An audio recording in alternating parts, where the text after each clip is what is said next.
Ele caiu, né, anteriormente, e esse documento foi que deu origem, na verdade, ao restauro do prédio hoje. Porque se dizia lá, eles usavam uma coisa capciosa, bem capciosa mesmo. Eles colocaram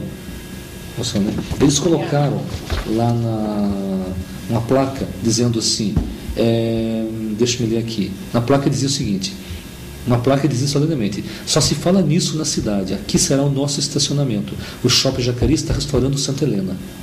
Era uma coisa muito mentirosa, porque só se fala nisso na cidade, aqui será o nosso estacionamento, quer dizer, ali seria o estacionamento, derrubariam todo o prédio e seria o estacionamento, e o Shopping Jacareí está restaurando Santa Helena. Como restaurando Santa Helena, estavam derrubando todo? Na verdade, eles estavam usando o jogo de palavras, eles estavam, entre aspas, restaurando não Santa Helena, aquele outro prédio que havia sido uma fábrica, que é onde está o shopping hoje, que era malharia. Malharia, né? Nossa Senhora da Conceição. Exato. Não restaurando, mas adaptando aquilo para ser realmente o shopping, e dizendo que estavam restaurando o Santa Helena, na verdade, ele destruiu o Santa Helena, entendeu? Quer dizer, fizeram um jogo de palavras e o pessoal que passava pensava que era verdade. Então, aí que eu liguei para a arquiteta Tereza Epitácio, que eu cito aqui nesse documento, do Condefat, ela já havia conhecido da época do museu, e disse a ela: Tereza, eles estão derrubando o prédio aqui em Jacareí, tombando realmente, literalmente. Ela perguntou: mas como? Derrubando de verdade, ninguém que tem alguma autorização aí? Não tem nada. Então, como é que faz? Você tem que fazer um documento, por exemplo, com o Condefat, com fotos e tal, dizendo o que está acontecendo para a gente mandar embargar. Aí eu disse a ela: até fazer esse documento e mandar foto e tal, e vai derrubar o prédio inteiro. Então, ela acreditou que eu, lógico, não estava mentindo, e mandou no mesmo dia embargar a obra. Aí eu liguei para o Vale Paraibano e TV Vanguarda, citei o fato, eles vieram, fizeram vanguarda. Eu sei que no shopping, na prefeitura, perguntaram: mas quem denunciou? Como é que ficamos sabendo disso? Acho que não ficaram sabendo que era eu. E esse documento, eu pedi ao meu amigo Dario Bueno, que fizesse essas fotos, que é fotógrafo. Ele fez 38 fotos coloridas, eu anexei um documento, esse documento aqui, que deu origem ao restauro do prédio. Então, graças a isso aqui que o prédio hoje está restaurado, está em pé. Quer dizer, foi uma denúncia de um cidadão proclamando a população lutar pelo patrimônio. Então, na verdade, e eu recebi muitas críticas disso. Um próprio aluno, que é advogado, disse-me que por que eles estavam brigando por aquilo. Mas, esse é um prédio velho, tem que derrubar, tem que ser modernismo, a gente tem que brigar por coisas novas.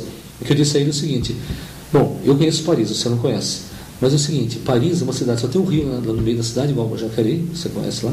E o que é a cidade? Só tem um morro lá em cima, não tem natureza, não tem nada, só tem prédios, ruas. Paris, quem vai lá? Por causa da cidade, por causa do prédio, das ruas, da arquitetura. Por que é Paris? Se não é casa, não é prédio, não é rua.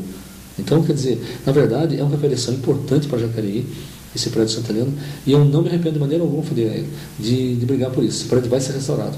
E daí eu tive contato até com o arquiteto Samuel Cuxim, do Condefat, que fez o restauro, e fiquei preocupado o que seria o prédio depois de restaurado, porque tinha que ter uma destinação. Disseram que ia ser estacionamento do shopping. No fim, eu sei que agora a destinação comercial que deram vai ser o supermercado Vila Real, que é um supermercado que realmente ele preserva as características de onde está todas as questões históricas e tal. Então, eu sei que está demorando até para abrir lá, porque acho que vai ser até dezembro que vai ser inaugurado, porque ele tem que obedecer todos os parâmetros do Condefat, que não pode ser de qualquer jeito. Então, de qualquer maneira, todo mundo que passa hoje na cidade vê aquele prédio restaurado, é um prédio bonito, né? Conta a história da cidade, e eu me sinto assim feliz de saber que aquele prédio não caiu graças a essa ação minha. Então, longe de querer mostrar qualquer vaidade pessoal nesse sentido, eu quero mostrar para a população como que um cidadão, sabendo das leis, como ele consegue impedir uma coisa dessa acontecer. O quanto que é a importância do conhecimento sobre o patrimônio cultural, das leis do patrimônio cultural, inclusive. Sim, o poder de ação, né? E que essa preservação, no caso da fábrica de tapetes Santa Helena, não partiu nem do poder público, né, instituído, e nem da iniciativa privada naquele momento.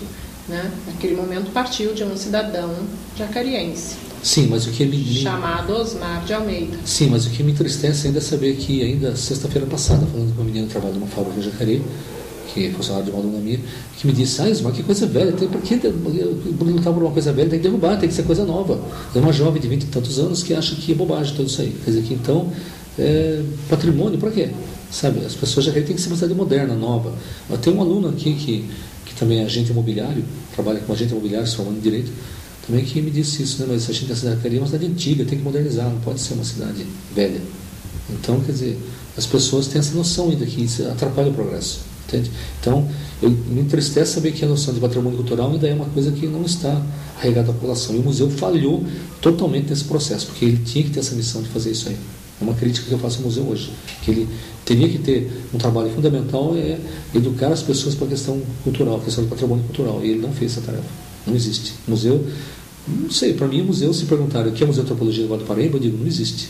Não tem. Não vejo nenhum museu aqui em Jacareí. Sabe, eu não sei. Tem um prédio que finge que é museu, mas que não é museu. Aquilo não é. A proposta que a gente colocou não era aquilo. Ele tinha que ser, inclusive, um centro de estudos para poder... quanta coisa que está acontecendo aí no Vale do Paraíba e que o museu deixou de levantar. Não, quando a gente pensou em criar um museu, não é apenas um museu para contar a história do século XIX, é absoluto. A história contemporânea também que está acontecendo aí. E o museu não tem essa preocupação de contar nada disso. Entendeu? Então, nós pensamos na época, inclusive, com a Valdiza, de fazer um trabalho sobre, interessante isso, o link entre o passado e o presente. Mostrar, por exemplo, a arquitetura de terra. As casas de taipa que foram feitas no Vale do Paraíba, né, o próprio prédio do museu. É um prédio de taipa, feito com digamos, a técnica construtiva primitiva, né, do século XIX, mas haviam elementos decorativos da corte do Rio de Janeiro. Então, por exemplo, as pinturas que tinham dentro da casa, né, eram pintores famosos que vinham pintar aquela coisa toda. Quer dizer, eles queriam fazer uma coisa, digamos, moderna para a época, mas em cima de uma técnica construtiva antiga. Então, e o prédio do museu, se você entrar lá com um calor bastante grande, o prédio é fresco até hoje, porque aquela arquitetura, ela preserva, não é frio nem quente, ela no inverno ela é quente lá dentro e no verão ela é fresca. Então, a gente discutiu a possibilidade de fazer na época, aqui em Jacareí, já um museu de antropologia, um seminário sobre a arquitetura da terra, que hoje se usa muito nos Estados Unidos, na Espanha inclusive, e com arquitetos do Brasil inteiro, e mostrando, com apoio até de revistas de arquitetura e tal, discutir toda essa técnica construtiva antiga, como se pode ser aplicada hoje. Quer dizer, então o museu tinha a ideia de fazer essa ligação entre o passado e o presente, não apenas de, que lindo aquela casa de taipa. Não, mas como que se hoje pode fazer, como tem nos Estados Unidos, no Novo México, casas que são feitas de barro, né, de terra, de arquitetura de terra, e que são casas modernas feitas com essa técnica antiga, entendeu? Então, como que a arquitetura moderna hoje pode fazer isso? O museu queria fazer um simpósio sobre isso na época. A arquitetura, nós queríamos mostrar, nós fazer uma exposição de fotografias na época sobre a arquitetura do Vale do Paraíba, tudo que foi feita de terra, né? E uma exposição de fotos nessa época, e mostrar um simpósio sobre isso. Quer dizer, o museu tinha que ser um centro de discussão, não apenas uma coisa morta, como é hoje. Hoje é uma coisa morta, percebe? Você não concorda com isso? A partir do seu olhar crítico, como que você observa a cidade a nível de patrimônio histórico-cultural hoje? Eu acho que, infelizmente, a partir desse olhar crítico, a Jacareí não tem memória, não tem consciência cultural. Não tem. Se as pessoas... eu vejo por alunos meus mesmo que, no caso de Santa Helena, se pode destruir uma coisa antiga, tem que destruir para fazer coisa moderna no lugar, porque Jacareí tem que evitar São José dos Campos. Lá que é modernismo, aqui é coisa velha. Então, sabe, se a cidade continuar com essa política de preservar coisa velha, vai ficar sempre no passado. Eu vejo essa leitura que eu tenho hoje da população, que as pessoas pensam isso. Que, infelizmente, sabe, preservar o patrimônio cultural é bobagem. Isso aí, o próprio prédio do Caramuru que foi derrubado lá, e essa menina que eu falei sexta-feira com ela, disse, Ismar, tem que derrubar aquilo lá tudo, fazer uma coisa moderna no lugar, para que guardar uma coisa velha daquela lá? Sabe, não tem sentido, tem que pôr tudo no chão, pôr tudo abaixo, entendeu? Então, a juventude hoje pensa assim, acredito que, não sei dos mais velhos como é que é, mas da juventude uma grande parte pensa dessa maneira. Especificamente com relação ao centro histórico da cidade, e com você eu falo com intimidade sobre centro histórico, né? Mas eu tenho observado nas minhas pesquisas, nas minhas entrevistas e nas minhas indagações com as pessoas em geral, inclusive a nível de poder público, que quando eu indago sobre o centro histórico, né, fica uma indagação para a pessoa. As pessoas dizem centro? Qual centro? Que centro histórico? Que centro a respeito de que centro você quer saber? O que é? Que centro é esse? Ali onde passa o ônibus? Que centro é esse? É a Praça do Rosário? Ou seja, enquanto nós temos no Brasil, em outras cidades e no resto do mundo, a preservação da ideia do centro histórico, né? Que Jacareí nós sabemos que teve dentro da história que nós conseguimos levantar até agora, pesquisar até agora, Jacareí teve 2 centros ou talvez 3 centros históricos, né? Mas essa noção do centro histórico em Jacareí, ela não existe. Não. Então, e como nós sabemos que o nosso centro histórico, né, ele sofreu algumas perturbações nos últimos anos, né, e que não foram perturbações favoráveis a criar um conjunto de elementos que possam fornecer dados justamente para a construção da historicização jacariense, para a construção até mesmo da própria identidade cultural, né? A identidade até histórica cultural da população. Como que você vê as transformações pelas quais passaram a nível de reformas o nosso centro histórico? Bem, em primeiro lugar, eu acho que essas reformas, né, que você se refere, elas aconteceram e ainda acontecem em decorrência da total falta de conhecimento histórico, da falta de, eu diria assim, não sei se eu posso falar esse termo, de apropriação da história. As pessoas não têm consciência da história da cidade. Então, quer dizer, o que eu vejo isso, como eu falei anteriormente, a grande preocupação do jacariense hoje é querer parecer com São José dos Campos. Então nós temos que ter prédios altos, tem que fazer isso, fazer aquilo, torres para todo lugar, derruba isso, faz aquilo, áreas verdes, fazer torres em todo lugar. Quer dizer, a preocupação é querer parecer em São José. Então, que se dane o centro histórico. O que é centro histórico? O que é? As próprias pessoas, você vê a juventude hoje, quando você pergunta de ruas, eu, por exemplo, nas minhas aulas de inglês, quando eu pergunto, tal lugar fica na esquina da rua tal, em inglês tem que falar isso, on the corner of, né? na esquina da rua tal com a rua tal. Essa rua, eu não sei o nome dessa rua, que nome? Banco do Brasil, fica na esquina da rua Lúcio Malta, Doutor Lúcio Malta, com a Avenida Joaquim Miguel. Joaquim Miguel, aquela rua é a Rua dos Bancos. É outra, a Rua do Mercado. O povo não tem ideia de nome de rua de nada. Para que precisa saber isso? Bobagem, sabe? Ladeira Rodolfo Siqueira, ladeira não sei do que e tal. Para que precisa saber? Então as pessoas acham grande bobagem isso, discutir. Elas não têm o sentido de apropriação da cidade, apropriação da história. Então, diante disso, como os políticos também vêm dessa geração, então, toda uma turma de gente que não sabe nada. Então, tanto faz como tanto fez, pode derrubar o que quiser, que não tem. Então, acho que todas as reformas que a cidade passa vêm de coisa dessa falta dessa apropriação da história. E o museu falhou nisso, esses 30 anos que ele existe, entre aspas, né? Quer dizer, de 77, não, 77, né? 30 anos mesmo. De 77 agora, desde que começou esse processo, as pessoas não têm essa visão. O museu falhou nisso. Ele não educou o cidadão para a questão da visão histórica. Então, as pessoas não têm consciência nenhuma que moram em determinado lugar, que é importante o que foi ali no passado, foi em vão o que a gente fez. Quer dizer, isso aí o museu falhou totalmente nesse processo. As pessoas não têm essa visão.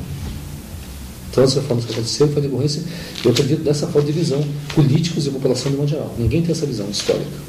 Então, centro histórico para quê? Vai dar o quê? Concorda? Sim. Falando em guardar, uma minha curiosidade. No período em que você trabalhou ali no CPDOC, você se lembra-se desses objetos? Foi criada uma lista, um acervo que fazia parte? Foi criado um acervo, tinha um acervo, porque as pessoas doavam e tinha o nome dos doadores, tinha a ficha de doação.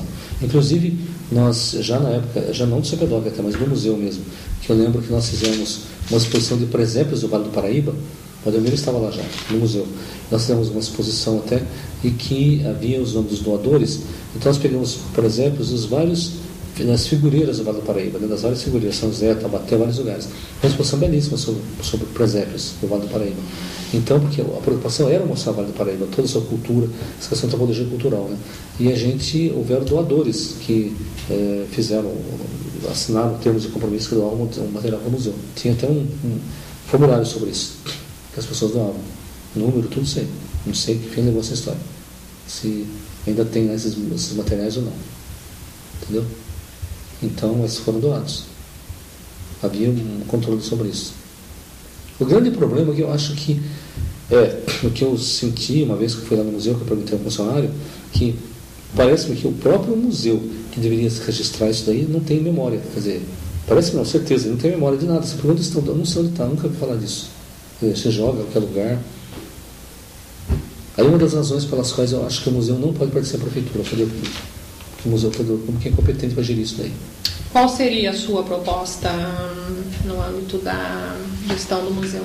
A minha proposta é que se faça com o museu, é uma luta que tem que ser com políticos aí, a sociedade se mobilizar para isso, é que se faça a mesma forma que existe em São Paulo. A Pinacoteca do Estado hoje é uma organização social, a gente chama uma OS, que hoje existe os CIPs, as OS, e é uma ONG, mas uma ONG diferente. O que é essa OS? Muita gente foi criticada, principalmente o pessoal de esquerda critica isso, que diz que é a privatização da atividade pública, que teria que ser uma atividade pública e que entrega atividade particular, ao setor privado. Principalmente porque foi feito no governo Fernando Henrique, esse sistema aí. Mas eu aprovo totalmente isso, porque eu não concordo que você faça OS na questão da saúde e da educação. Aí eu não acho que seja certo, porque acho que é uma obrigação do Estado, ou seja, poder público, prefeitura, o Estado, o federal, tem que cuidar disso, é saúde e educação. Mas quanto à cultura, eu já não acho que deva ser obrigação, embora esteja na Constituição, que é zelar pela cultura, dever do Estado, mas eu acho que, pelo visto o que tem acontecido na Pinacoteca do Estado, você deve conhecer que a Pinacoteca é um museu exemplar no Brasil, hoje, um modelo de organização, né, que faz exposições belíssimas e tal. Então lá é uma sociedade de amigos da Pinacoteca, que é uma OS, então, juridicamente falando. E o que acontece com essa? O governo, ele transfere uma verba que ele daria que ele teria para aquele órgão, ele transfere para a SOS e ela cuida daquele patrimônio. E tem, inclusive, um contrato de gestão. Ela pode ser retomada pelo poder público se não houver uma gestão correta. Entendeu? Então, é uma coisa bem interessante que eu acho. Alguém me diz, mas isso pode acontecer problemas porque é um dinheiro público sendo gerido pelo particular. Bom, não existe nada perfeito no mundo. Em lugar nenhum tem nada perfeito, não tem nenhum modelo de organização que seja totalmente perfeito. Pode acontecer desiste? Pode, é claro que pode. Qualquer lugar pode. Mas acontece que é o modelo que tem dado mais certo hoje a gestão de patrimônio cultural. E já, por exemplo, o Museu Lazar Segal, que era uma entidade particular, foi absorvido pelo IPHAN, né, pelo Patrimônio Histórico Nacional, e é uma OCIP, também é gerido por uma sociedade de amigos do museu e que gere aquilo com verbas federais, estaduais e municipais. Então, o que eu previ que o museu deveria ser uma coisa assim. Ele tem muito mais flexibilidade para trabalhar, para criar seus projetos culturais, sem interferência do poder público, que coloca um burocrata qualquer que fica lá a vida inteira, já está acostumado com aquilo, não existe uma cobrança de, como é que se diria, de atuação, como é que você fala isso em português? Existe uma cobrança de resultados. Porque ele já é funcionário público, está lá a vida inteira, então, resultado para quê? Não existe cobrança de resultado. E se você é uma sociedade particular nesse sentido, você tem que apresentar resultados. Né? Como eu com os meus alunos, quando eu dou aula, mas eu quero resultados, eu quero que a pessoa tenha resultado, saber que está aprendendo. Né? Inclusive, tem muitos que trabalham, é a fábrica que paga, então a pessoa precisa estar falando realmente. Né? Então, a mesma coisa nessa questão. Hoje eu advogo esse tipo de administração para o museu. E vou brigar por isso agora. Minha terceira, ou segunda, sei lá, etapa na briga pelo museu agora vai ser isso, para que ele vire uma instituição particular. Ele sai da mão da prefeitura. Sei que não é fácil isso. Tem que brigar com as autoridades constituídas. Né? Nós criamos uma coisa, entregamos ao poder público e ele não soube gerir. Então agora queremos tomar dele. Eu e outras pessoas queremos tomar dele da prefeitura, porque ela não sabe governar. Então deixa que a gente cuida, né? Porque eu acho que é bem melhor. Não sei o que as pessoas, muita gente pensa, mas é uma forma interessante hoje. Qual seria a sua... Como que você descreve a sua segunda fase no museu? A segunda que eu trabalhei junto já com... Que a partir de 1981 você teve um período de afastamento. Sim, eu saí das eventos com o diretor, eu saí, depois eu voltei no governo do Telmo, a convite do sobrinho dele, Pedro Orlando, eu voltei, e aí junto com a Delmir, a gente fez um trabalho interessante, que foi um trabalho em que o museu teve uma projeção até internacional. Nós fizemos um trabalho interessante, foi da pintura primitivista do Vale do Paraíba, que redundou um catálogo feito pela Secretaria do Estado da Cultura, um livro que o Ademir publicou sobre o assunto e um audiovisual belíssimo que foi apresentado até num festival de artes em Banff, no Canadá, pela professora Ana May da USP. Quer dizer, uma época que o museu teve uma projeção interessantíssima. Teve um foco muito grande sobre a questão do Vale Paraibano, a cultura Vale Paraibana. a exposição de presépios do Vale do Paraíba que a gente fez, entendeu? Então, começou a se fazer todo um trabalho nesse sentido. Depois eu saí, acho que eu fiquei, não lembro quanto tempo eu fiquei lá agora, não, acho que foi um ano, um pouco, não me lembro, preciso ver quando foi que eu saí. Mas nesse período, o museu, a administração do museu já funcionava dentro do próprio museu? Já com fundação, exato. E o prédio estava sendo restaurado ainda de novo, porque ainda a restauração durou muito tempo, sabe? Quer dizer, ele foi inaugurado, mas não foi totalmente ainda assim